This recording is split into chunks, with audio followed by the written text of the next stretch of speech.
3.5 కోట్ల మెట్రిక్ టన్నుల ధాన్యాన్ని పండించే స్థాయి తెలంగాణ ఉన్నది. దేశంలో నెంబర్ 1 ఉన్నప్పుడు యూరియా సప్లై కూడా నెంబర్ 1. మా ధాన్యం అయితే తీసుకుంటావు, భారతదేశానికి మా ధాన్యాన్ని మొత్తం పంపిస్తావు, గోడాంల ద్వారా నీకు ఎక్కడైతే స్కేర్ సిటీ ఉందో అక్కడికి పంపిస్తావు.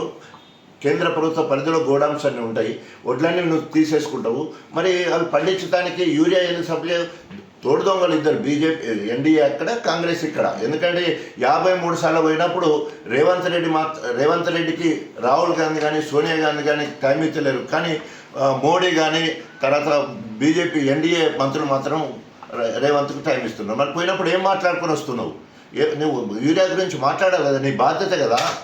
మరి అప్పుడు కూడా ఇట్లాంటి పరిస్థితి ఉంటే చైనాలో యూరియా తయారైతే స్టీమర్ల ద్వారా తెప్పించి కాకినాడ ఎయిర్పోర్ట్కి వచ్చిన తర్వాత ట్రైన్ల ద్వారా ఎక్కడ జంక్షన్స్ ఉంటే అక్కడ ఆపి వేల కొద్ది లారీలలో డైరెక్ట్గా గ్రామాలకు లారీలు తీసుకుపోయిన పరిస్థితి.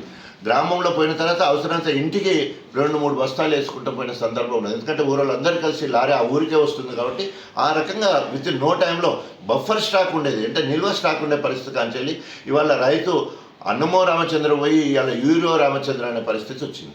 సార్, కడియం శ్రీహరి పైన విమర్శలు చేసిన మీరు ఎన్ని విశ్వ ప్రయత్నాలు చేసినా కూడా మళ్ళీ గన్పూర్లో గెలిచే అవకాశం లేదు, ఆయన మతి భ్రమించి మాట్లాడుతున్నారని చెప్పేసి కడియం శ్రీహరి అనుచర వర్గం మాట్లాడుతున్నారు. సో గెలిపోవటంలో సమస్య కాదు.